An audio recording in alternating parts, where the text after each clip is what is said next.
Hi, my name is Beverly Stern. I'm glad to be back with you again, talking about parental alienation or estrangement from your adult children. It's almost Christmas time, friends, and it's almost a new year. So I would hope that you would be reviewing the last year of your life and decide, has it been all that you wanted to be? Have you been at peace? If you're an estranged parent from your adult children, I can tell you there is no peace. You have longing in your heart day and night for your children and perhaps your grandchildren too. So I can tell you the pain that we are feeling.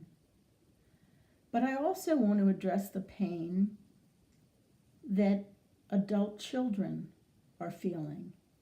If you're alienated from your parents for whatever reason, and it's probably for some really good reason that you feel like you should be not speaking to your parents. Maybe they were emotionally abusive when you were young, and God forbid they were physically abusive. But whatever it is, you need to take responsibility now for yourself as an adult person. And if you have deep-seated anger toward your parents or resentment for something they did when you were young, then for goodness sake, friends, go and get therapy. Go and get help for this and try to work it out, because you can't be truly happy inside yourself. You might have children now, you might have a husband, you might have a loving family, and that's all well and good. But can I tell you that there's only a couple people in this world who will be there for you when you need them, and that's your mother or your father. And I can tell you too that it's not easy. It's not easy when you've had things in your childhood to get over it and to forgive your parents. I know that firsthand, friends, because I was a child of immigrant parents from Poland who really didn't know a thing about parenting. Didn't have any modeling because my mother lost her mother when she was 10. And my father was a passive-aggressive type person. And so my upbringing was anything but perfect. It left me with a lot of depression and a lot of anger turned inward. So much so that when I was in my 20s and 30s, I got panic disorder and agoraphobia. And I had like 10 to 13 years of just horrendous anxiety and pain. Now I can look back and I can say, I can see all these things that my parents did to me that they shouldn't have. And even as an adult who had children of my own, my mother would constantly want to tell me, do this and do that and do this and do that. And most of the time she did. But it never ever occurred to me to say to my mother or father, I'm not going to have anything to do with you anymore. You didn't know how to raise me. You've hurt me. You've left scars in me. And I never want to see you again. And not only that, but you're never going to see your grandchildren again. And it never occurred to me to do that. I always felt in my heart that my parents did not know any better. They didn't set out to be mean and cruel. They made mistakes. They did what they knew how to do in the best way that they knew how to do it. And sure, I could hold grudges and I could not speak to them as an adult, which would be so painful for them. It probably would have killed my mother of a broken heart. But never occurred to me to do that.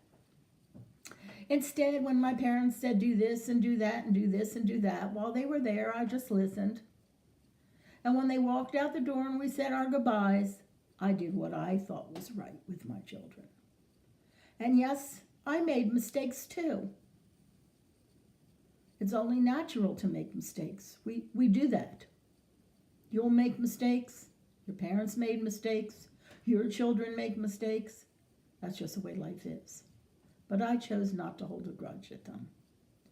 And I would say from my heart that you should rethink if you are holding grudges against your parents, if you're not speaking to them, and maybe it's been a year, maybe it's been 10 years.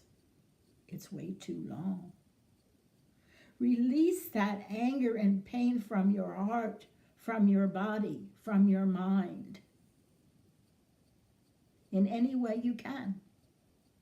Hopefully you'll choose positive behaviors to deal with it. We know that people deal with their pain and their anger in many different ways, some of which are not positive. You may drink too much, you may take drugs, you may be promiscuous. There's a lot of ways in which you can express your anger and frustration, but those aren't positive ways. On the other hand, you might get therapy. Maybe you need medication for depression. All that's well and good. But in the end, what we need to do is learn how to communicate. If you've been angry at your parents, maybe it's time now to send them a text or send them an email and say, you and I, we've been in pain too long. This is a new year coming up and it's a holiday. Why don't we get together? Why don't we talk? Why don't I tell you why I separated from you? Why I didn't want to see you again? Why I didn't want my children to be with you? We can talk about it and we can see if we can work this out. Maybe we can and maybe we can't. Maybe we just have to agree that we're not capable of being together. Neither one of us wants to work that hard at it. But I can tell you that in the end, I think it would be worth it, giving it a try. Just text or call or write to your parents or your mother or your father and say, I'd really like to have some time to talk to you. If you're not near each other locally, then write a letter. Express what you feel.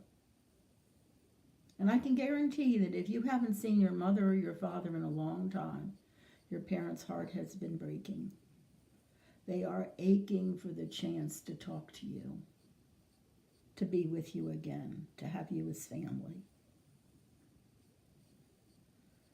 and to see any grandchildren that maybe they don't even know exist. Maybe it's been so many years that you've had your family and you haven't let your parents in your life. And they don't even know your children. And maybe you think that's okay. Maybe you're getting along just fine without your parents. But may I ask that you just consider how your parents are feeling. Parents are getting older. We have different ailments. We don't know what tomorrow's going to bring. And you know what? We don't want to waste another moment without you. We want to have you in our lives. Even if it's on your terms. Even if you say, Mom and Dad, I'm still not able to let go of some of my anger. I still don't know if I can trust you, but you know what? I'm going to give it a try. I'm going to take baby steps and see if we can work on our relationship. I don't want you to go to your grave feeling lonely and sad that you didn't have your family with you. So we're going to try to work it out. We're going to try for 2019 to make the best year possible. I'm going to let go of my pain and anger and resentment. And I'm going to help myself heal. And we're going to work on good communication. And we're going to talk it out. We may not still agree, people. That's okay. You don't have to agree. We just have to understand that we're going to allow some forgiveness. And it's going to be for you, young adults, too. It's not going to be just for your parents to forgive them. You will feel freer. You will feel better. And goodness knows those parents are just sitting back, waiting, waiting for you and your children to be part of their lives. So step forward this year, people. Don't let another year go by without it. And I know that some of you have gotten texts and you've gotten letters and you've gotten cards from your parents, and you perhaps thrown them in the mail or you have not answered them. But I'm pleading with you. Try something different. Try a way to release the pain and the anger that you feel. And make this year the happiest year ever for your parents. Thanks a lot. I hope you'll subscribe and like. Enjoy.